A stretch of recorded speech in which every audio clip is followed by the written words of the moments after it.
Gadjah Mada University.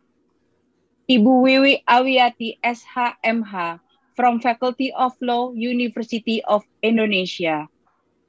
Ibu Ruri Oktaviani SHMH from Faculty of Law, Pancasila University. And the moderator for the first session will be Ibu Luhrina Apriani SHMH as the head of Academic Department, Faculty of Law, Pancasila University. In the second session of the event, we will have Bapak Dr. Rocky Marbun, SHMH, from Faculty of Law, Pancasila University. Ibu Dr. Rika Anggraini, SHMH, from Faculty of Law, Pancasila University. And Bapak Dr. Bambang Sutioso, SHMH, Faculty of Law, Indonesian Islamic University. And the moderator for the second session will be Bapak Haris Nugroho, SHLLM, as the head of International Law Department, Pancasila University.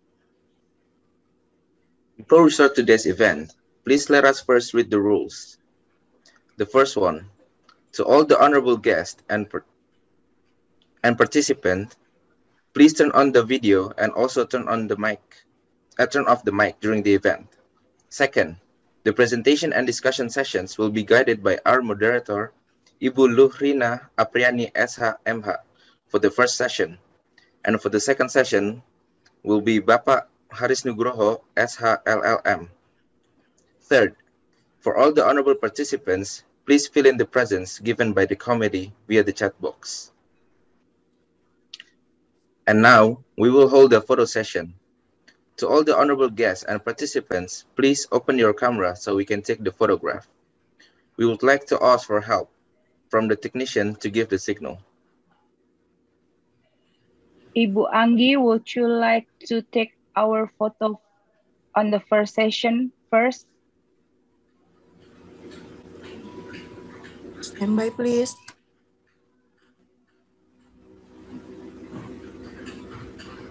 One, two, three.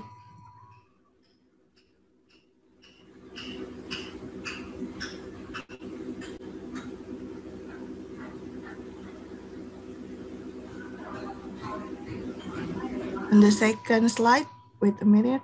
Stand by, please.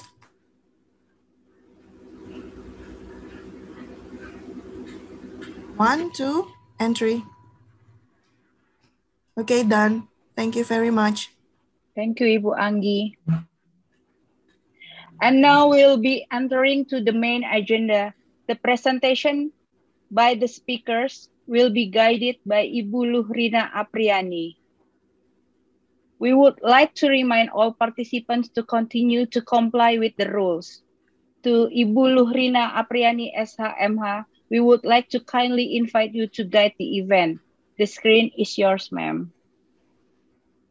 Thank you, Ibu Dian Purwaningrum dan Mas Fazra for the deliverance.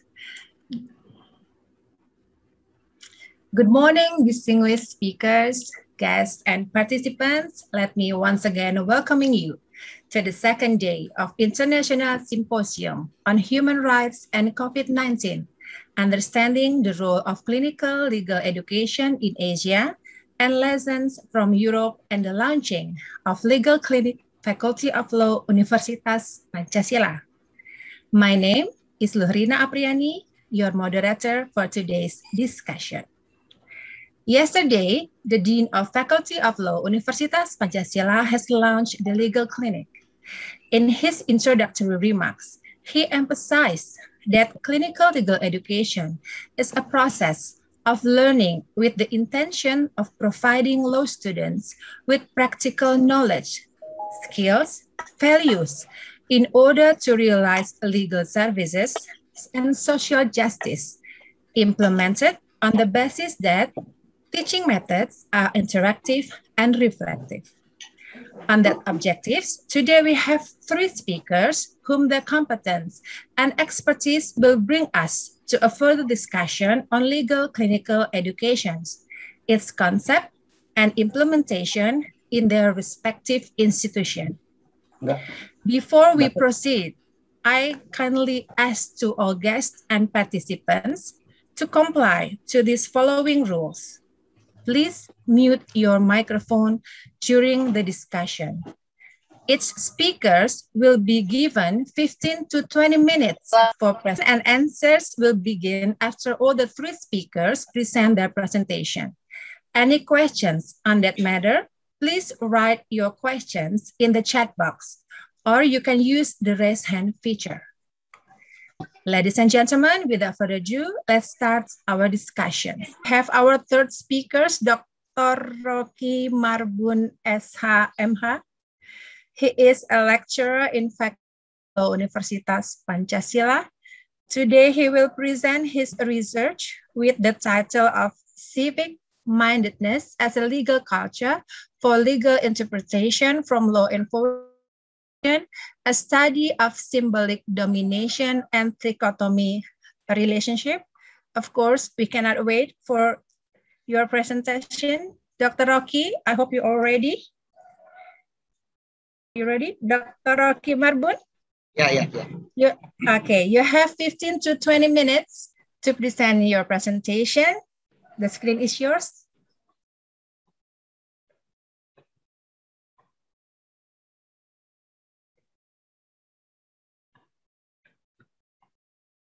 Oke, Assalamualaikum warahmatullahi wabarakatuh. Saya mohon maaf menyampaikan dalam bahasa Indonesia supaya lebih atraktif. Suara saya kedengaran ya, Mbak Rina? Kedengaran tapi agak putus-putus nih, Bang Rocky. Sekarang? Sekarang, oke. Sekarang sudah oke. Sudah oke. Ya, Assalamualaikum warahmatullahi wabarakatuh. Selamat pagi menjelang siang, rekan-rekan bicara dan dosen serta rekan-rekan dosen dari kampus lain dan mahasiswa. Judul awal saya tadi yang sudah dikatakan oleh Mbak Rina, ya, Civic Mindedness as Legal Culture. Tapi di akhir tadi ini saya berubah pikiran. Legal culture saya ganti dengan habitus. Karena budaya hukum bukan salah satu bidang studi yang saya geluti. Artikel ini dikonstruksikan dari berbagai macam artikel yang sudah pernah saya buat bersama teman-teman. Salah satunya adalah Prof. Denny dari UTM. Beliau alhamdulillah hadir juga hari ini. Dan juga ada Mbak Tina dari Jember juga ikut sama saya menulis atau melakukan penelitian. Nah, yang perlu dipahami terlebih dahulu, pertama lanskap dari pemikiran saya terhadap tema hari ini, walaupun temanya lebih spesifik ke human right ya, tapi bagi saya ketika berbicara hukum itu sebenarnya input dalamnya adalah human right, apalagi berbicara hukum acara itu sudah pasti bersinggungan dengan human right, karena landasan filosofis di KUHP ya, di konsideran menimbang huruf A itu human right menjadi salah satu landasan filosofis ya, human right yang berbasis pada Pancasila dan Undang-Undang Dasar 45. Nah, hanya saja kemudian saya sebelum masuk kepada inti dari persoalan, perlu saya sampaikan terlebih dahulu bahwa hampir seluruh penelitian saya itu di awal ya lebih kepada interdisipliner. Jadi walaupun saya orang pidana, tapi dikarenakan saya tidak dibesarkan oleh guru besar pidana, justru saya banyak belajar dari orang filsafat, orang ATN, Han, dan bahkan orang perdata saya juga banyak belajar. Makanya pola pikirnya agak sedikit berbeda. Nah, sehingga artikel-artikel saya juga di awal-awal 2014 sampai 2017 itu lebih banyak menggunakan interdisipliner. Ya, dari hukum pidana digabung dengan HTN, Han, filsafat, bahkan perdata juga masuk saya kaji di dalamnya. Tapi kaitan dengan hukum acara pidana. Nah, ini menjadi penting untuk saya paparkan karena saya memiliki keyakinan berbasis pada pandangan dari Paul Schotten dan Utrecht bahwa di dalam ilmu hukum yang memuat cabang-cabang hukum itu saling keterkaitan. Ada benang merah di antara cabang-cabang hukum itu. Nah, saya mencoba untuk berjalan di benang merahnya itu, mana kaitan-kaitannya. Tujuannya tetap kepada HAM. Ya, ini kenapa saya tampilkan artikel bukan dalam konteks mau pamer, enggak ya, tapi karena keseluruhan pemikiran saya memang saya pecah-pecah jadi beberapa pemikiran. Kemudian yang perlu kita pahami kalau berkaitan dengan acara, bahwa dari 2014 sampai 2017 saya menekuni hukum acara dengan pendekatan interdisipliner. Ternyata saya melihat dalam ranah praktek kajian-kajian itu tidak saya masih merasa tidak utuh. Oleh karena para penegak hukum ini ya dalam konteks praktek peradilan pidana itu seringkali melakukan penafsiran-penafsiran yang tidak bisa dijangkau oleh norma hukum. Nanti saya akan tunjukkan tindakan-tindakan apa yang tidak bisa dijangkau oleh hukum Indonesia. Nah, sehingga saya melakukan satu kajian ulang. Jadi kajian ulang terhadap landasan teleologis dari hukum acara itu sendiri yang termuat di dalam konsideran menimbang huruf C KUHP. Nah, kalau kita baca konsideran menimbang huruf C, sebenarnya ada kata ya yang hukum pidana tidak mampu menerjemahkan itu. Bahkan ilmu hukum tidak mampu menerjemahkan itu. Nah, di sini saya bold ya, kata attitude. Kalau dalam bahasa Indonesianya sikap. Jadi KUHP itu memang ditujukan ada dua tujuan dari KUHP. Yang pertama agar masyarakat menghayati hak dan kewajibannya. Itu tujuan pertama. Tujuan kedua dari KUHP adalah melakukan pembinaan sikap terhadap para penegak hukum berdasarkan fungsi dan wewenang. Nah, ini yang kemudian saya melakukan pengkajian ulang bahwa ternyata ilmu hukum itu tidak punya konsep untuk menerjemahkan apa sih yang dimaksud dengan sikap. Jadi ilmuwan hukum itu seolah-olah mengandaikan begitu saja bahwa ketika penegak hukum itu sesuai dengan fungsi, sesuai dengan wewenang, maka sikapnya sudah benar.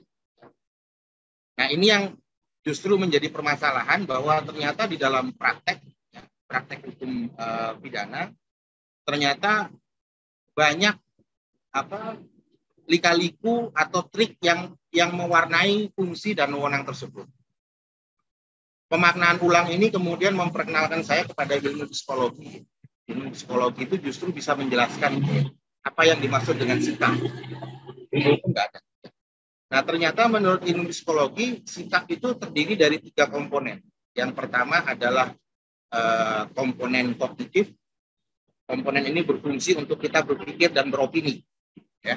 Jadi kalau kita bisa berinterpretasi, melakukan berpikir, memuat opini, ini komponen kognitif yang bergerak. Kemudian komponen afektif.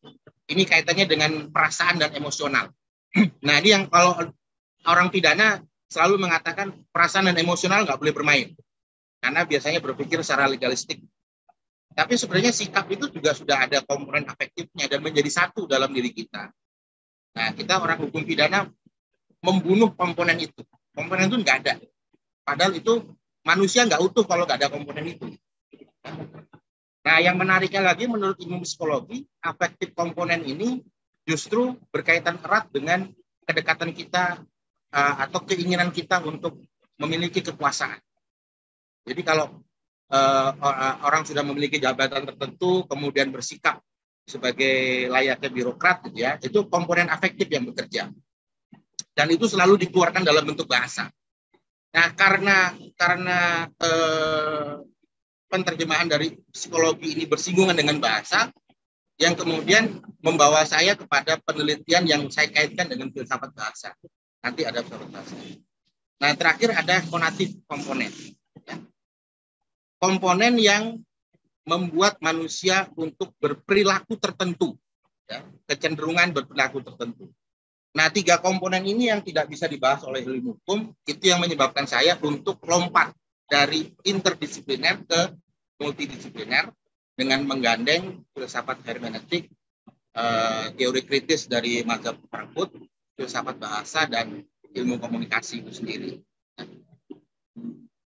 Nah, terkait dengan sikap tadi, kalau kita jabarkan ke dalam tahapan dalam hukum acara pidana, ini tetap kerangkanya kerangka human rights. Walaupun saya nggak pakai teori-teori human rights. Human rights itu kan sebenarnya tujuannya ada 4 tuh kalau saya tidak salah. Ya, to fulfill, to respect, to protect. Satu lagi saya lupa. Tapi kerangkanya tetap seperti itu. Nah, kalau kita bagi kerangka praktek peradilan pidana itu ada 3. Ya, ada investigation, prosecution, penuntutan, dan court atau di pengadilan. Dari 3 tahapan ini sebenarnya ada satu konsep yang meliputi ketiga-tiganya. Ya. Konsep itu kita kenal dengan istilah serangkaian tindakan. Jadi kalau penyidikan adalah serangkaian tindakan penyidik, ya, penuntutan serangkaian tindakan penuntut, dan court itu masuk kepada serangkaian mengadili. Mengadili sebagai serangkaian tindakan memeriksa, menerima, memeriksa, dan memutus. Serangkaian tindakan. Jadi serangkaian tindakan ini ada di 3 tahap. Ya. Cuma permasalahannya, ya, ketika melakukan serangkaian tindakan itu, kita tidak menyadari bahwa ternyata setiap tindakan itu selalu diikuti oleh ucapan, selalu diikuti oleh tindak tutur. Kalau dalam bahasa disebutnya tindak tutur. Nah, tindak tutur ini atau speech of act ini mewarnai seluruh tindakan penyidik, jaksa, dan hakim di pengadilan. Dan mereka memiliki kesadaran diri bahwa tindak tutur itu bukan objek dari pra peradilan. Jadi kalau hakim ngomong kasar, ya, jaksa ngomong kasar, penyidik ngomong kasar, itu nggak bisa digugat dari prapit. Ya. Paling kita hanya bisa masuk ke ranah etika. Ya. Penyidik ke propam, ya, jaksa ke jamwas, hakim ke KY. Cuma nggak ada dampaknya, gitu. Nggak ada dampaknya artinya perlindungan hukum dari orang yang diperiksa itu tidak bisa dilindungi dengan dihukumnya para penegak hukum secara etik. Jadi walaupun hakimnya nanti ketahuan terima suap misalnya, gitu ya, atas memutuskan suatu perkara, tapi putusannya nggak bisa dibatalkan tuh, karena hanya bisa diajukan banding atau kasasi, tapi tidak bisa dibatalkan. Nah, sehingga ada banyak hal yang perlu kita cermati dalam konteks hukum acara pidana sebagai perlindungan HAM dan perlindungan hukum. Kalau Anda lihat, ini adalah ruang penyidikan, ya, ruang penyidikan di kepolisian. Nah, saya menemukan suatu artikel yang menarik di Amerika itu, judul aslinya saya lupa, tapi intinya adalah membangun ruang peradilan berdasarkan teori arsitektur dan teori dan ilmu hukum. Jadi bagaimana ilmu hukum berpadu dengan teori arsitektur untuk membangun suatu ruangan yang anti korupsi. Nah, itu di luar negeri sudah seperti itu. Itu juga menjadi satu bahan saya kenapa saya melakukan multidisipliner. Nah, di ruangan penyidikan ini, ya, ini kalau kita pasangkan dengan KUHAP, kita klopkan dengan KUHAP, hanya satu asas yang menaungi di sini, yaitu asas bebas dari tekanan. Artinya penyidik tidak boleh melakukan pertanyaan menjerat, penyidik tidak boleh memaksa, penyidik hanya itu, gitu ya. Tapi kalau Anda perhatikan ke ruang penyidikan, ya, kalau yang dosen yang belum pernah turun praktek, nanti sekali-sekali masuk ke ruang penyidikan, dilihat sebelah sini lagi diperiksa, sebelah sana lagi diperiksa, gitu ya. Yang satu marah-marah, nah yang satu itu penyidikan satunya menggunakan event temannya penyidik marah-marah untuk menekan orang yang diperiksa. Ya. Tuh jawabnya yang benar. Ya, kalau jawabnya salah nanti kayak dia tuh dimarah-marahin. Jadi penekanan secara psikis itu ada dan tidak terbahas di dalam KUHAP. KUHAP hanya membahas mengenai wewenang. Wewenang itu pun tidak semua wewenang bisa digugat melalui pra peradilan. Hanya wewenang yang berkaitan dengan upaya paksa saja. Ya. Tapi ketika orang yang dipaksa untuk menjawab dengan intonasi yang berbeda, gestur yang berbeda, model komunikasi yang sifatnya instrumental, sehingga dia menjawab dengan cara yang tidak dia inginkan, ya, itu menjadi satu kerugian. Walaupun di pengadilan dia bisa cabut. ya keterangannya dalam BAP bisa dicabut. Tapi ketika dia mencabut keterangan dalam BAP itu sudah menanti satu pasal. Berarti Anda memasukkan keterangan palsu waktu penyidikan. Nah, ini kan dilematis di pasal ini. Satu sisi ini kita coba untuk memageri para saksi, tersangka dan terdakwa dalam memberikan keterangan secara bebas, ya, dengan memberikan norma baru misalnya bahwa keterangan itu bisa dicabut di ranah pengadilan, tapi rupanya ada pasal lain yang ngintip, yang bisa digunakan oleh hakim dan jaksa. Artinya kalau kita mencabut keterangan dalam pengadilan, Anda akan diintip oleh pasal keterangan palsu. Nah, itu persoalan. Nah, saya harus menjelaskan terlebih dahulu mengenai apa itu civic mindedness. Civic mindedness ini saya ambil dari ilmu psikologi dan juga dari mata kuliah kewarganegaraan. Sebenarnya artinya itu adalah menganggap hal-hal yang ada di dalam suatu institusi untuk kepentingan bersama sebagai suatu hal yang baik, ya. Jadi tidak pernah ada perdebatan, ya, ketika institusi itu menginginkan atau atasan menginginkan itu sebagai suatu hal yang baik, dipandang sebagai hal yang baik. Tidak ada perdebatan di situ. Nah, ini yang menurut Adorno dan Horkheimer dalam ranah teori kritis Jerman disebut sebagai myth of modernity, mitos modernitas. Hal-hal yang tidak bisa dibantah, tidak bisa dikritik, hal-hal yang dianggap sebagai suatu yang benar. Nah, ini yang saya sebut sebagai civic mindedness. Nah, kemudian karena fenomena-fenomena seperti itulah saya bersama rekan-rekan Prof. Denny, ya, terutama membangun berbagai pemikiran. Ini penelitian yang saya lakukan dan di tahun 2018 sudah mulai memasuki ranah multidisipliner dengan meminjam konsep-konsep dari filsafat bahasa, filsafat hermeneutik, filsafat komunikasi untuk menjelaskan fenomena yang muncul dalam ranah praktek yang tidak diakomodir oleh UKAP, ya, baik dalam bentuk artikel maupun dalam bentuk. Nah, ini adalah artikel di 2019 sampai 2020. Ya, saya percepat aja biar langsung. Semuanya sudah sifatnya multidisipliner. Dan kemudian ini artikel di tahun 2021. Semuanya ada sekitar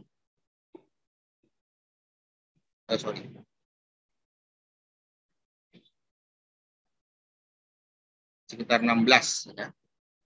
Juga bersifat multidisipliner untuk menerjemahkan tindakan-tindakan di luar wewenang dan ucapan di luar wewenang. Nah, ini yang kemudian kami coba bangun konstruksinya, dan pada akhirnya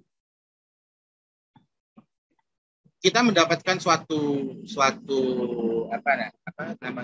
unsur yang disebut sebagai civic mindedness itu ya adalah hal-hal yang mempengaruhi, ya, yang mempengaruhi seorang penegak hukum dalam membuat suatu interpretasi. Ya, di sini ada pelatihan, ya, training, ada keilmuan, kemudian ada budaya institusi, ada perintah atasan, kemudian ada juga penyerapan anggaran negara. Nah, di satu sisi ada kepentingan pribadi, ya. Ada juga kepentingan untuk naik pangkat dan jenjang karir. Semuanya menjadi satu background knowledge. Kalau dalam bahasanya Gadamer disebut sebagai Hintergrundwissen, latar belakang, pengetahuan latar belakang yang menyebabkan kenapa dia bertindak seperti itu. Nah, di dalam ranah penyidikan ada beberapa tindakan yang sudah dipublish oleh teman-teman LSM, walaupun tidak pernah dikaji konsepnya, tapi hanya mempublish, ya. Misalnya menakut-nakuti, ya. Menakut-nakuti seorang yang ditahan agar tidak menggunakan pengacara. Itu yang pertama. Yang kedua juga misalnya mengusir pengacara dari ruang persidangan, dari ruang penyidikan, di ranah penyidikan. Jadi lawyer itu bisa diusir tuh, ya. Bisa diusir dari ruang penyidikan kalau dianggap mengganggu. Padahal tadi saya katakan di dalam ruang penyidikan hanya satu asas hukum yang bisa kita pakai, yaitu asas bebas dari tekanan. Karena lawyer itu akan menjaga terhadap pasal 52, ya, memberikan keterangan dengan bebas, pasal 117 ayat 1 dan ayat 2, memberikan keterangan berdasarkan kata-kata dari si terperiksa, kemudian pasal 166, tidak boleh memberikan pertanyaan yang menjerat dan menjebak. Itu yang dijaga oleh lawyer. Tapi kalau kita protes, itu diusir. Pengusiran itu bukan objek dari pra-peradilan, atau itu bermasalah. Dalam konteks HAM itu bermasalah. Kemudian dalam konteks kepentingan pembelaan bagi tersangka, ya, tidak diberikan kopi dari berita acara tersangka. Ya. Juga yang terakhir, ya ini yang paling penting menurut saya, penyidik itu bisa mentafsirkan sendiri alat bukti sesuai kepentingan mereka. Walaupun kita sudah memberikan alat bukti secara seimbang, itu ada satu case di Jakarta, ya, alat bukti dari tersangka itu tidak dipertimbangkan, ya, hanya alat bukti dari pelapor misalnya. Itu banyak terjadi seperti itu. Kemudian dalam ranah penuntutan, ya, sama ini dengan penyidik, ya, tidak memberikan, ya. Dr. Rocky, I'm sorry, but I think you have to make it brief because you just have 2 minutes left. Oke. Ya, Thank ini tindakan-tindakan di ranah penuntutan. Juga sama di ranah hakim, di ranah pengadilan pun seperti itu. Ini yang lebih bahaya justru ini nomor 1 nih. Tidak bisa mengajukan banding ataupun kasasi, nanti hukumannya diperberat. Nah, itu permasalahan yang muncul di dalam tingkat peradilan. Nah, ini konsep yang kita bangun, ya. Ada konsep trikotomi relasi yang kami konstruksikan dari Michael Foucault, Habermas, dan Antonio Gramsci. Tapi kemudian saya gabungkan lagi dengan konsepnya Pierre Bourdieu mengenai symbolic domination. Ada habitus itu penyerapan nilai-nilai sebagai satu hal yang baik. Berdasarkan modal dan arena pertempuran, battlefield namanya, untuk mengeluarkan doksa. Jadi tindakan-tindakan yang di atas tadi, jangan menggunakan pengacara nanti hukumannya lebih tinggi, itu doksa. Ya. Diproduksi berdasarkan kekuasaan. Nah, itu yang terjadi dalam praktek. Nah, akhirnya dalam civic mindedness itu adalah satu, yang pertama, karena sistem kita, ya, ada penyerapan anggaran negara. Jadi kalau nggak P21 nggak dibayar ke penyidiknya, kalau nggak nuntut nggak dibayar ke jaksanya. Nah, kemudian ada target yang ditetapkan. Narkoba itu dalam Polres harus 4 target narkoba yang ditangkap. Jadi terkadang sembarangan aja nangkepnya. Nah, kalau di kepolisian ada peraturan kepolisian money follow function. Nah, ini kelihatan di sini. Jadi kalau fungsinya nggak berjalan nggak dibayar. Kemudian ada hubungan antar institusi. Ini dulu pernah terjadi, kejaksaan nggak mau P21, pintunya dipalangin sama Polda, ditutup, nggak boleh keluar. Akhirnya P21. Nah, pada akhirnya memang ini terakhir, ya, kesimpulan bahwa dominasi simbolik itu berasal dari suatu doksa. Doksa itu merupakan produksi pengetahuan yang dibuat oleh para penyidik, ya, para penuntut dan hakim untuk menjadikan masyarakat itu tidak mampu bertindak secara kritis, lawyer tidak mampu bertindak secara kritis. Jadi civic mindedness itu adalah aspek kepentingan yang harus digali dan kemudian harus dirumuskan dalam norma, dalam hukum acara, dan kemudian harus dibuat upaya hukumnya. Karena selama ini nggak ada itu. Upaya hukum itu hanya berkaitan dengan penangkapan, penahanan, penyitaan, penggeledahan, dan penetapan tersangka. Hanya itu. Ya. Tapi kalau Anda diperiksa dengan mata melotot, ya, dengan mukul meja, itu nggak ada upaya hukumnya, kecuali etik. Hanya sampai situ. Tapi perkara jalan terus. Ya. Nah, itu yang persoalan yang harus kita, sebenarnya dari simposium ini harus bisa membuat suatu resum yang kemudian bisa diberikan kepada negara agar merubah segera KUHP-nya. Baik, saya rasa cukup sampai di sini. Terima kasih. Assalamualaikum warahmatullahi wabarakatuh. Okay, thank you, Dr. Rocky, for the comprehensive presentation. We used to call him Bang Rocky in Faculty of Law of Universitas Pancasila. Ladies and gentlemen, now we are shift to the questions and answer session. you can use the raise hand feature, or you can write the questions in the chat box, and you may deliver the questions in Bahasa Indonesia. Okay, we have Muhammad Alif Abimanyu in the chat box. I think this question goes to all the speakers. What can we do as someone with a low background deal or tackle this type of issue to decrease the number of COVID cases and increase the number of people getting vaccinated? Okay, Alif asking this in the term of Halo Mbak Rina. is their rights. Halo Mbak Rina. Correct, Mungkin, Alif? iya, mungkin Yes? aku bisa jelasin maksud dari pertanyaan saya kali ya Mbak. Okay, the screen is yours, Alif. Make it brief, okay? Okay, thank you, Mbak Rina. Okay, so I would like to ask a question to all the speakers. I would like to hear your perspective, because as we all know, the vaccine is out and getting vaccinated is a part of our human right, getting healthcare. And we getting vaccinated is not only to protect ourselves, but also to protect people that cannot get vaccinated, such as people who have autoimmune disorder. And I don't know if you heard, there's like a term called anti-vaxxers, which is a community or individual who thinks that vaccine is not worth it or doesn't do anything, that still think that the pandemic is a hoax, and they think by them not getting vaccinated is a part of their human right. So I would like to ask, how do we tackle, or how do we basically, what approach do you think is the best to basically change their narrative about vaccine? Because if not people, if there's a lot of people that still hasn't got the vaccine, the pandemic wouldn't be, decreasing the case of COVID. So as someone with a law background, how do you tackle, and what approach do you think is the best to deal with this type of issue? Thank you. Okay, thank you, Alif, for the questions. This is for all the speakers, so silakan Bang Rocky to answer Muhammad Alif Abimanyu's questions. Ya, terima kasih Mas Alif. Saya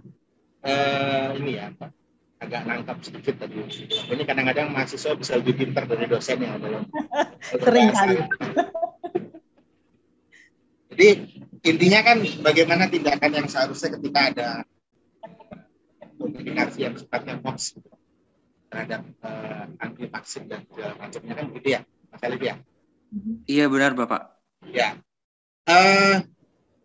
fokus kajian saya itu tidak pernah mengarah kepada masyarakat. Masyarakat itu kan selalu terbelah dengan segala macam pengetahuan yang dia miliki, dengan segala macam informasi yang dia miliki, masyarakat selalu terbelah. Nah, fokus kajian saya selalu kepada pemerintah. Artinya begini, kalau saya ambil contoh ketika heboh-hebohnya mau mengesahkan rancangan KUHP, ya, itu kita bisa melihat banyak sekali meme yang beredar, yang mendiskreditkan KUHP.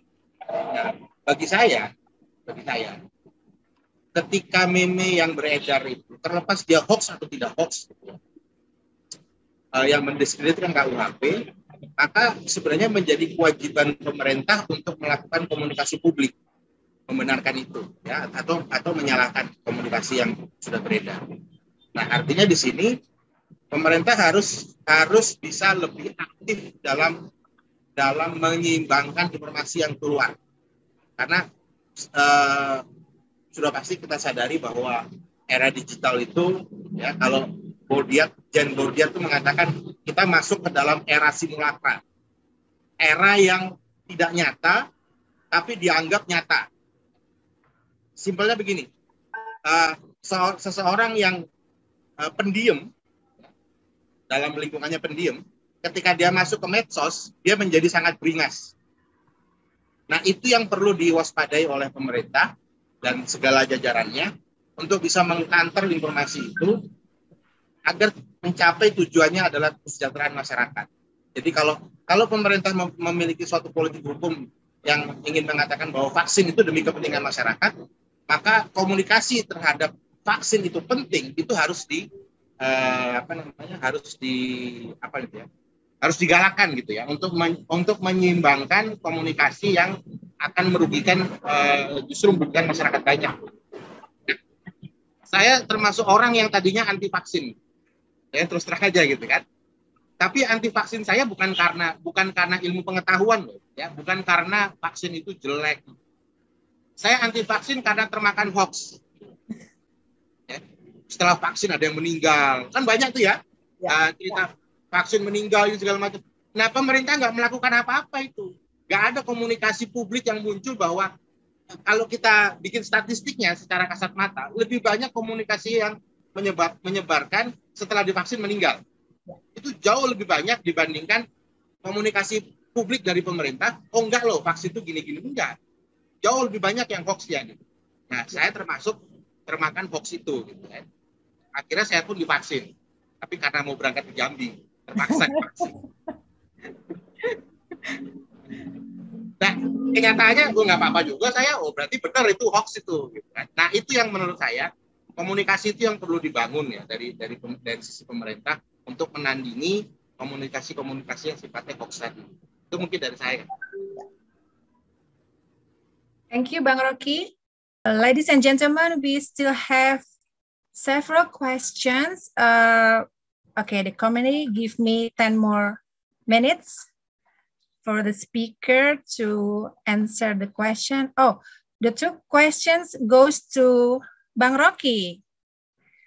Bang Rocky, the question is for you. The comes from Bapak Wilo Budi Hargo. Apakah mungkin tercipta komunikasi bebas tekanan di ruang sidang atau di ruang pemeriksaan di kantor polisi? Maaf, mic saya rusak. Oh, that's not a part of the questions. I'm sorry. And then the second comes from our Vice Dean, Bapak Wibisono Udoyo. Saksi dari tersangka di Polres menurut penyidik tidak harus ada pendampingan lawyer, tapi di KUHAP tidak dilarang. Kenyataannya lawyer tersangka diusir. Mana menurut Dr. Rocky? You have 5 minutes to answer 2 questions, Bang Rocky. The screen is yours. Terima kasih Mbak Rina. Untuk pertanyaan dari Mas Wilo, ini suhu saya nih sebenarnya. Jadi, apakah dimungkinkan adanya komunikasi tanpa tekanan ya, komunikasi bebas tekanan?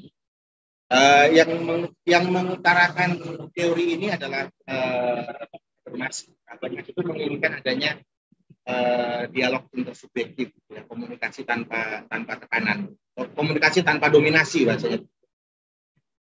Nah, selama ini kajian dari hukum acara itu kan selalu berkaitan dengan kalau kita bawa ke klinik ya, bawa ke klinik hukum, bagaimana mengedukasi masyarakat untuk paham akan hak-haknya, tapi juga paham akan kewajibannya. Itu bagian dari misi dari klinik hukum.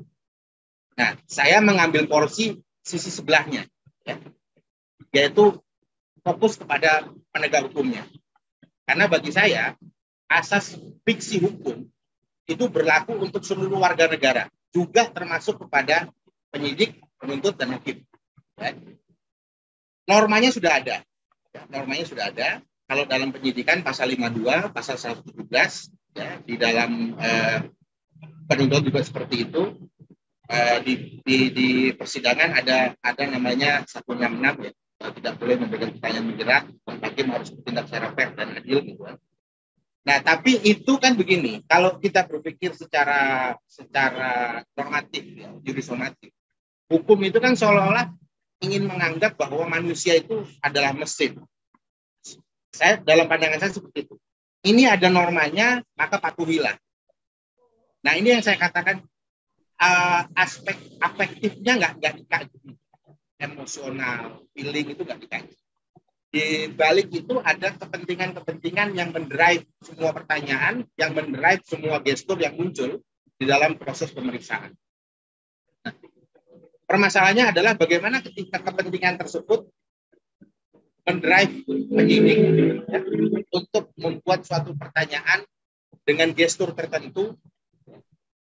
Apakah itu ada upaya hukumnya enggak? Nah, saya punya pengalaman di Serang ya. Di Serang itu saya sempat jadi ahli di di Polres Serang. Waktu saya datang, penyidik itu baik-baik semua. Saya sambut. Saya tanya sama pengacara, kok tumben nih penyidiknya baik? Pengacara cerita, ini tim penyidik baru, Pak. Loh, yang lama kemana?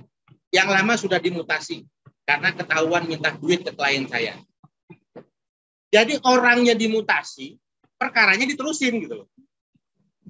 Padahal BAP sebelumnya itu kan harus dipandang sebagai suatu BAP yang dibuat berdasarkan penekanan secara psikis ataupun secara komunikasi. Tapi karena itu nggak ada norma yang mengatur itu, hanya orangnya yang dimutasi, perkaranya terus lanjut. Nah, dengan tim penyidik yang baru diakali. Ini sudah ketahuan nih tim yang lalu terima duit, minta duit. Ya sudah kita SP3 aja deh, tapi dengan catatan ahli tolong ngomong kalau ini bukan pidana ya. Nah ini kan sebenarnya ngakalin nih.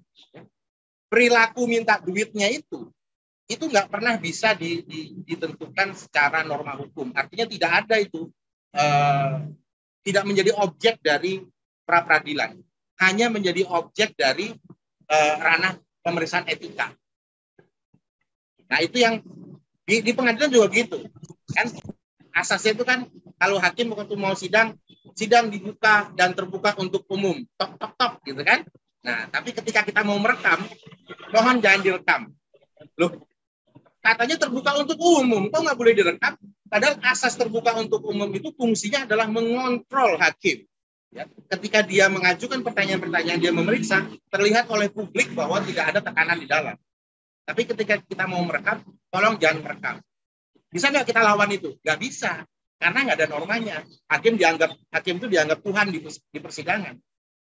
Kita mau protes ke ketua pengadilan, itu hakim itu melarang saya merekam. Oh itu memang kewenangan dia dalam ruang sidang untuk mengatur. Nah kan sudah terbuka untuk umum. Kenapa saya nggak boleh ngerekam? Ya kecuali kalau kita ngerekam sambil teriak-teriak ya iyalah pasti diusir. Tapi kalau merekam gini aja kan nggak ada masalah. Nah jadi normanya nggak mengatur itu. Nah artinya kalau kita ingin membuat suatu komunikasi bebas dominasi, bebas tekanan, bukan dibuat satu norma ya. Yang melarang itu, karena itu tidak mungkin dilarang, pasti ada. Tapi harus dibuat norma upaya hukumnya. Ketika terjadi seperti itu, apa upaya hukum yang bisa ditempuh? Nah itu yang nggak ada. Kita pra-peradilan kita dibatasi hanya sampai di upaya paksa saja.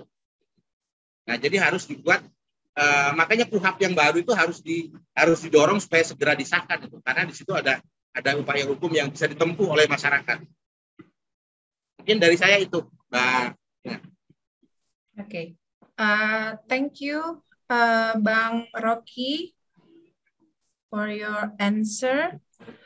Okay, what an enchanting discussion, ladies and gentlemen. Nevertheless, due to the lack of time, I'm afraid we have to pause the discussion. Allow me to highlight several points regarding our discussion. As a concept of education, legal clinical education may vary in the implementation.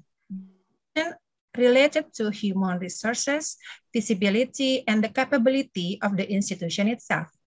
Each clinical legal education brought different values, but one fundamental value is the fulfillment of access to justice.